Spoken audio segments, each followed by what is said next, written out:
That's Just TMI with your hosts, Dee and Sir Dre.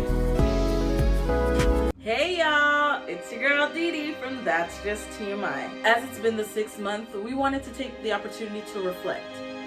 This week's episode, we're taking you, I guess you could say, back in time. We're taking a moment to reflect. We're taking a moment to look back at everything that took place within society, especially what has taken place over the past 6 to 7 months.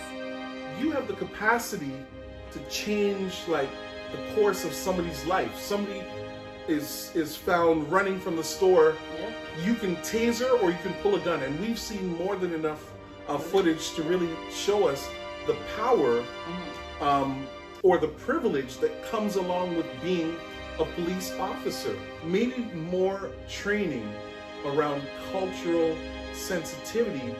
You pull over a black guy, his voice raises, everybody's now tense. This is also how culture sees extroverted black men versus black women. Yes. Right? So they might see you guys as being angry people or strong people, Yes. but they don't see you as a weapon of mass destruction. Exactly. The way as that they would see see. him. Yeah. When we first started the YouTube channel, one of the first topics we spoke about was the black culture and how we may be seen within society. So, this year we endured a global pandemic, as we all know, which kept us locked in. We saw violence against black men and women and felt hopeless. While some cling to their fabricated belief that since they didn't live in the States, they were okay, others face the reality that their skin, my skin, makes me the enemy. Sir Dre sat down with the guys and they reflected on how George Floyd's death impacted them and how black men are seen in society. Let me know what you think about the episode, but it's so interesting because I was able to connect the way they're seen in society with the way they may act in certain relationships. So I want to hear from you because the guys opened up about this. So let's hear what you have to say. Don't forget, like, share, comment, and subscribe. And I've been talking, so without further ado, no more from me. Let's get into the video. You ready? Are we ready whenever you are. All right, so here we are. So a whole bunch of episodes, and of course, the last couple of weeks we were able to watch Deandra and her girls doing their thing. So tonight, like, we have to represent. So here's what we're gonna do. We're gonna go around the circle and we're gonna introduce ourselves. We're gonna start over there with Kalsu. Hi, my name is Kalsu Javi. I was born and raised in Toronto, Canada. My name's Andale. That's about it. What's up, everybody? My name's Nate. Yeah, that's it. Yeah, we keep it 100.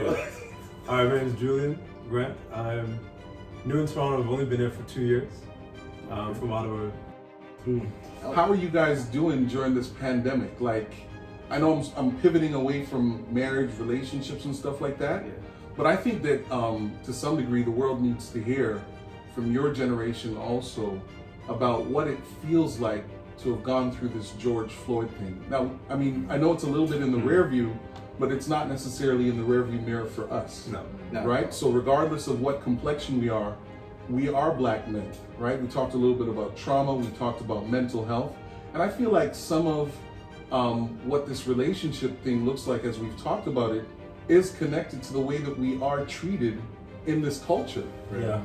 Right? Yeah. So how have you guys processed this lockdown? Because here's the truth, for the first time in a long time, many of us have had to deal with the real us. Because there's no movies, there's no bowling, there's no, I mean, sometimes the barbershop's not even open, church is closed. Like, so now, to some degree, you're having to, and I know I'm a pastor and church is closed, right? This is a good deal. Right? This is the most rest you've probably This is had. it's actually more work in a different kind of way. In But a different way, how have you guys managed, like, going through this?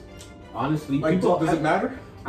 I've heard a lot of people, like friends, say that COVID has been a blessing and a curse at the same time, because with the time allotted, you were able to actually figure out what you actually want to do with your life, to be honest. Like, yeah, you could work the 9 to 5, but then it's like, you're coming home, you're not able to have that leisure space where you can go out, talk to friends and stuff like that. So you're coming home and you're like, what do I do now?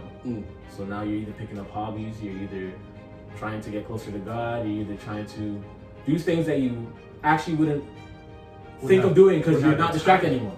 You wouldn't have the time to, or you wouldn't have time to. You're not distracted anymore. Yeah. You know what I mean? It's just you, your thoughts, and your family, and then the couple friends. Because honestly, we all have like associates, friends, and stuff like that. But there's always certain people that no matter what happens, you keep in touch with. Right? Yeah. So for me, I learned a lot about myself and like what I want to accomplish in life, and it kind of gave me like almost like a mental vision board. Yeah. You know what I mean? Yeah. On what I want to do with my life, and it's also been helpful. But then not being able to have the human interaction, not being able to bounce ideas off people in person, has also taken a toll. Yeah. You know what I mean, on the mental. So it's again up and down, but you also have to, I don't know how to gauge it, to be honest, because what's worse about it is that you don't even know what's going to happen. Right. So one minute you can be locked down, the minute you can be free. You'll be like, oh, everything's getting better. Then all of a sudden you're back in lockdown. Yeah, there's no end date. There's no end date. Yeah. It kind of feels like, I don't know if you guys are old enough to remember the Twilight Zone. Like remember the show Twilight Zone? Yeah. Okay, good. It kind of feels like that. It does kind of feel like that. I mean, in terms of, like, you wake up, and even though you have a measure of freedom, you still have the same kind of steps over and over and over and over, right? So if you're an office person, you're Zooming all day, and then you might stop for a bit to go to Metro to get some organic water or whatever the case may be, right? And then you're like back in Organic water, right? That was a plug. That was a plug, right? But in terms of this pandemic has like allowed us to slow down and actually see from the world's eyes how people see the black man. I think that's really what I'm trying to understand through your perspective. So now that you know that you're guilty before you get due process, and we knew that before, but it's different when you're watching it on the news, right? No? I think because everyone was forced to see it and like, go through the whole thing. Still, what is everyone, right? Because the difference with your generation and ours is we've seen those public lynchings for the last 10 years. It's all over social media, and that's how we consume most of our news anyways. So we're seeing that on a monthly, weekly basis. So the only difference with George was now the world can't deny that they've seen it because they're all forced to slow down. So, you know, there's a little bit of hope there where it's like, oh, now they have no excuses. Maybe something will change. Maybe there'll be like a little bit of an uprising. Maybe something will happen, because I won't lie to you guys, like Tamir Rice, like a lot of these people, when you saw it, I know for me, it was like devastating to the core, not because it was the first time I saw something, just because of the difference in the understanding of what it actually means. You get what I'm saying? All of us are black men who were raised understanding these things, who were raised understanding certain ways we can talk to the police, or certain ways we have to fix up, or driving and yo, there's a cop in the river, you turn on that music, seatbelts on, you know what I'm saying? Let me take off that film real quick. That's right. So that's like a real every single day trauma that we've actually lived with, and it's in our core. So it's like, it wasn't a big difference seeing that. It was beautiful to see that there was actually, like, you know, some coming together of everybody else, like more than just putting the name on a t-shirt, like everyone else recognizing and kind of speaking on it, and then seeing, you know, white folk not being able to be like, I don't know, I didn't see it. Or just dismiss it as maybe, another maybe you did something, or maybe look, he was a thug, or blah blah. Like that part of it was like okay, but I think the rest of it, facts. The rest of it was just like, yo, this is just like everyone else who's been videotaped and who's had this. Unfortunately, it's a part of our reality. And then there was, I think it was like 3 or 4 years ago in Brampton, a black man got shot 2 streets down from where I live, and I'm a foster dad. And my teenage foster son, I believe he was like 17 at that time, me and him would go jogging. He would go on his own. He'd ride his bike. Like, it was a different reality for me because now I'm actually taking care of somebody who that affects, right? Whereas it's not just myself, where it's my mom and aunties and uncles telling me things. And they're like, yeah, it's okay. This is now a lived experience. Right. Yeah, like you're so, responsible. so I was well concerned. Like, I was so happy. Like, he messaged me before I got to message him. Yeah. He's like, yo, did you hear about that thing? I'm just letting you know I'm good. Like, you know what I mean? Yeah. Because for me, it was now a different side, and it goes now to like when I actually have kids, where it's just like, yo. And the fact that he had to say that. Right. It wasn't even a second thought. Like, As a by the teenager, way, yeah, good. I'm okay. Right. And I remember, you know what I mean? Like, I remember doing that stuff to my mom. You know, we go out to a party, whether it's college or whatever, and something happens, or you know, we see something in our community, and it's like, yo, Said I call him like, yo. right? Because I understood the palpitations my mom was having or my dad was having, knowing that I'm out. So when the George Floyd thing, it was honestly, and not to say I was desensitized to it, because I cried, like it hurts because I still see myself in every other black man that has happened. You know what I mean? So it actually hurts to the core. Just a reminder that they don't care about you. Because it's facts. Like, who else do you know, like, that's community-wise who has the code? You know what I mean? Like, voice, the way we dress, how we walk, even, like, our code switches mannerisms. and stuff. Yeah, like, who else do you know that's like, I got a code, I got a move. Fix that. Right. You know, big boss is coming in and put my tie real quick. Yeah. Right. You know what I'm saying? Like, it's lower your voice, don't laugh so loud, etc. Yeah, not just that, to raise your voice. Right. Yeah, like, Until like maybe like, I think I was 19, 20 when I stopped lowering my voice automatically for people. It used to, you know, we'd be talking like this, and it's like, oh, hi, my name's Nate, how you doing? Right. Like, it was just natural. You know, I'm getting on the bus, hey, good afternoon.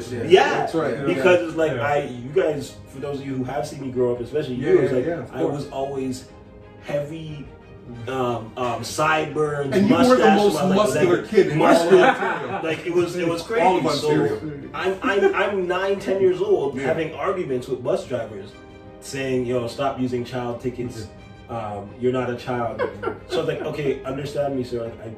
I have no ID because I'm a child. Yeah, I'm 12. You see me every single day go get off and go to Humberwood Downs Junior Middle Academy. Why would I be walking in that school every morning and now you're telling me that? But then, because I also was very verbal, like it proved his point that, he must be an adult. He can't be 9, 10 years old if he's talking to me like this. such speech. Right, you know, and he's not cowering. And to this big chest. right, so it's like, it's tricky, man. The speech is a true one because they expect you to talk a certain way, or they don't expect you to have a certain type of language around, like, especially when you go out and, you know, like Nate says, automatically people assume you're aggressive.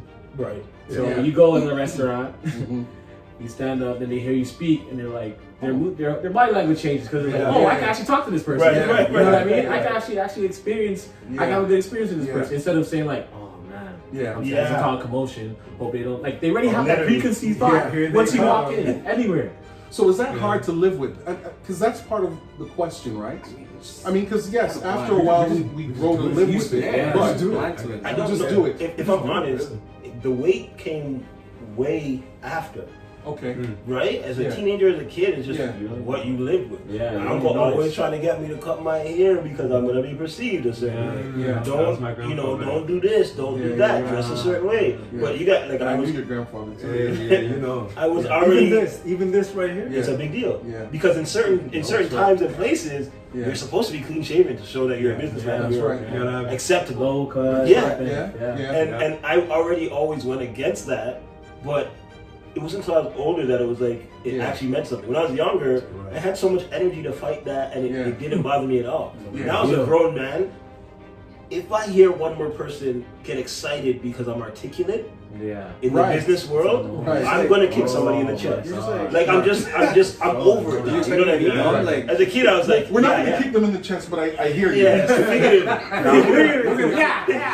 we're not gonna smart. Right. Stay away from the stereotypes. But at least I'll be polished.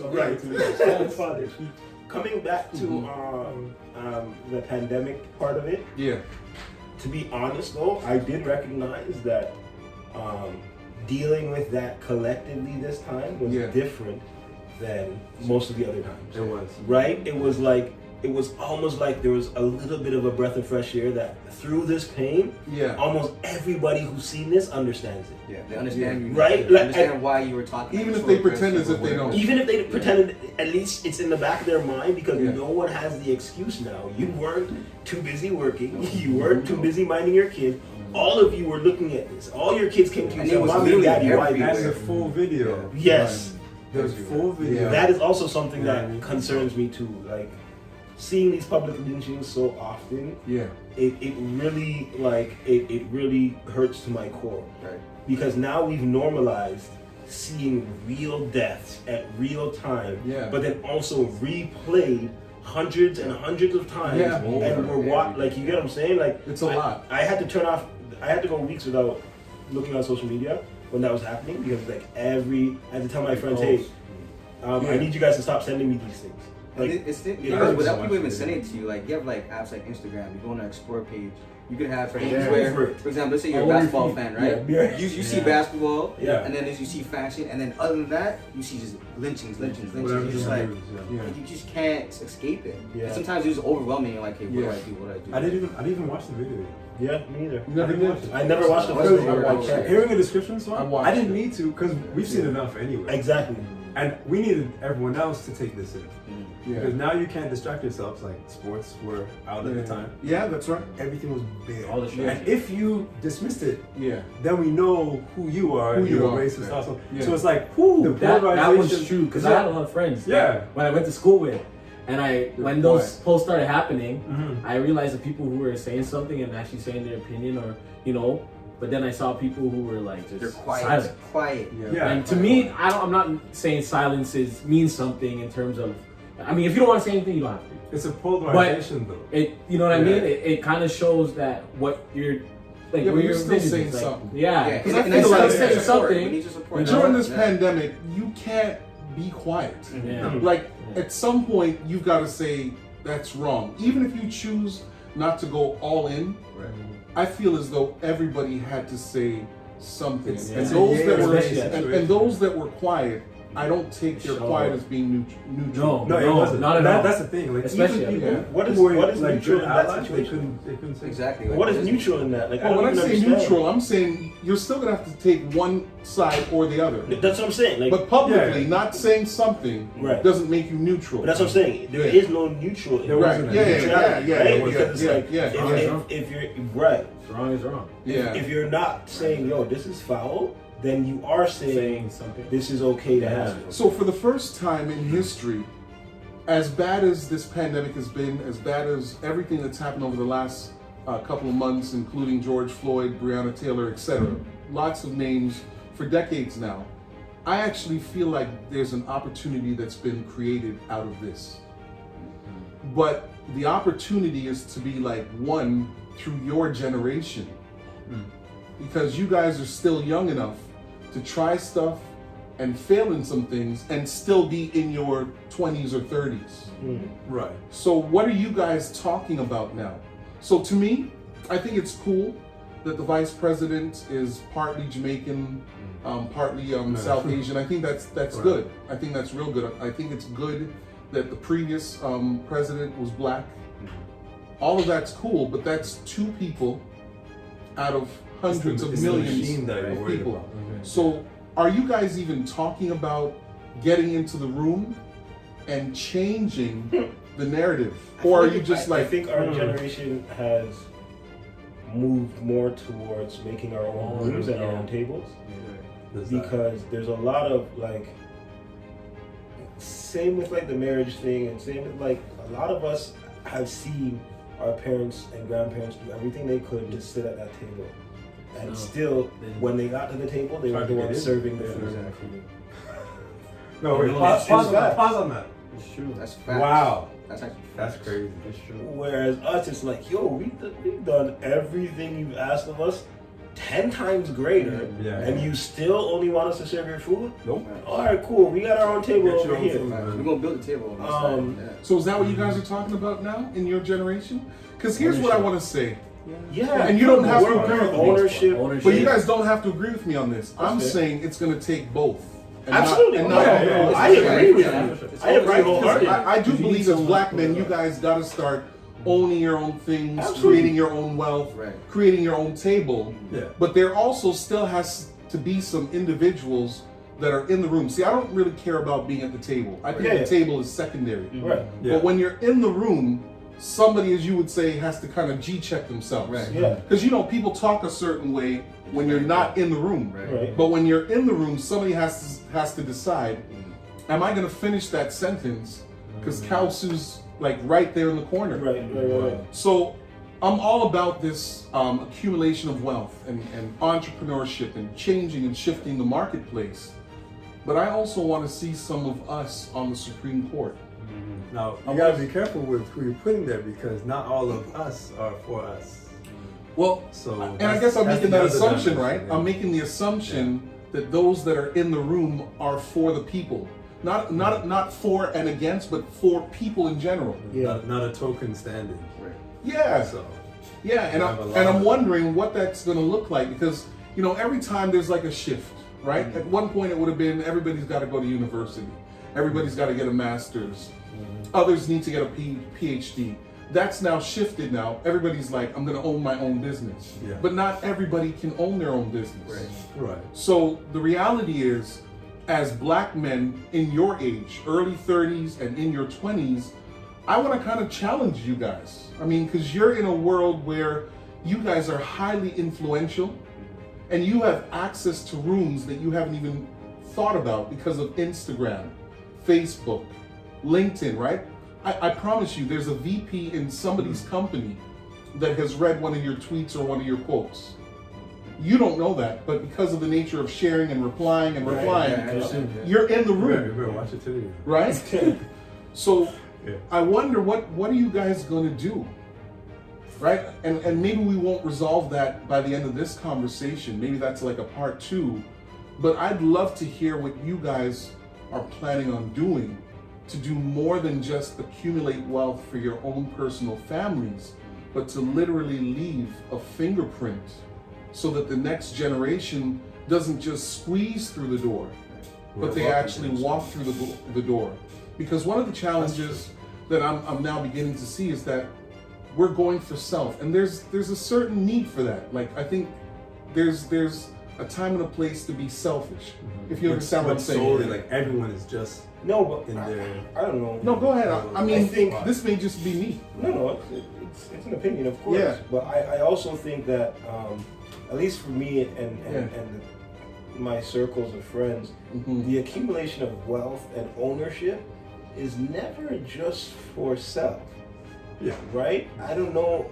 Most of my friends are still raised by people who taught us to think of our names, who taught us to think of our ancestors as well as the generations to come next. So even for me, owning businesses and building wealth, because also wealth isn't self. Wealth is generational, right? Riches is self. Yeah. I'm not trying to just get rich. I'm trying to attain wealth so that one, all of the youth I work with see somebody like me, see somebody like them, and is doing it, right? Because representation matters. The only reason I care about Kamala is because like the representation. I don't really care that or believe in her being the savior for all black Americans. It's a representation. So black women see Wagwan.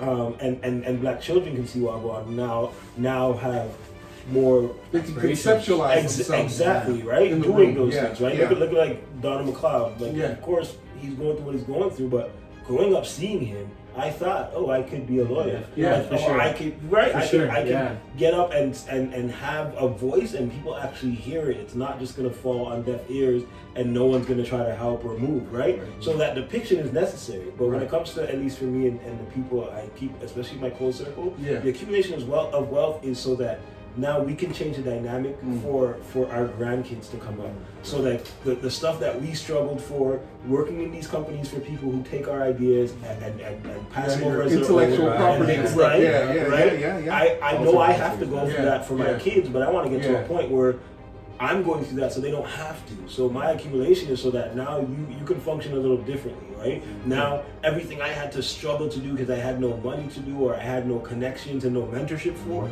I'm building this net worth and this network so that now when your kid grows up, he can come and talk to me. When my kid grows up, he can come and talk to you, and we can build mentorship for that next generation to pull them up. So I may not necessarily see myself as, you know, in the Supreme Court, in those kind of rooms. However, I do see myself paving a way so that when my child decides they want to go in those kind of rooms, they come from enough affluence that the people can only look down on them because of their skill.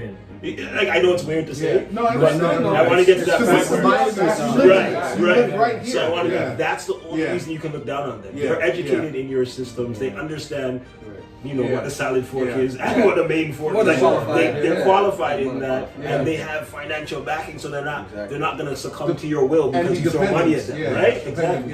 So that's kind of how I see it, more so. Well, look, I think we've had a great conversation. I suspect that there may be a part 2, so you guys need to clear your schedules for next week. Right? Because the truth is, how we do life, how we see ourselves, will always trickle over to. I think we had the conversation the wrong way around. Right. We should have probably started this way and made our way there. But here's the thing: this is TMI, where it's thought-provoking, motivational, inspirational. And one of the things we wanted for you guys to hear is that not all black men sound the same. And I'm not saying that we represent all black men, but I think that there's a voice that we heard in this conversation tonight that's a little bit different than what saturates the media. So we're hoping that you'll enjoy it when this thing airs. We want you to like, share, comment. Gentlemen, I'm thoroughly impressed with the quality of the conversation. Beyond this conversation, I'm hoping that we actually move and make it happen. For sure. Because at the end of the day, for all these years, nobody has put it on a plate. So that means we have to actually go and get it. I think the next time we have to talk a little bit more about where does God fit into this, right? Because you can be on your grind, but I still feel like even in this contemporary culture, that there's still a space for God. And I feel like some of the principles that we've waxed over and ignored, that's part of the reason why we're here, despite systematic racism, despite broken relationships, despite how we treat each other as men or women treat us as men. I feel like there's a God piece that's missing. And we're probably gonna have to talk a little bit about that. So we hope you enjoy this episode. This is how we talk as men on TMI. Can you guys, I don't know, do something macho? You mean singer? No. That's what society wants. That's what society wants. I am macho because I hear it. Like, what? So until next time, thank you for joining us. Thank you for joining us. Until next time.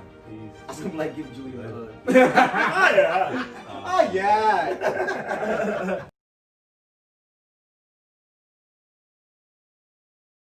Don't forget, like, share, comment, and subscribe.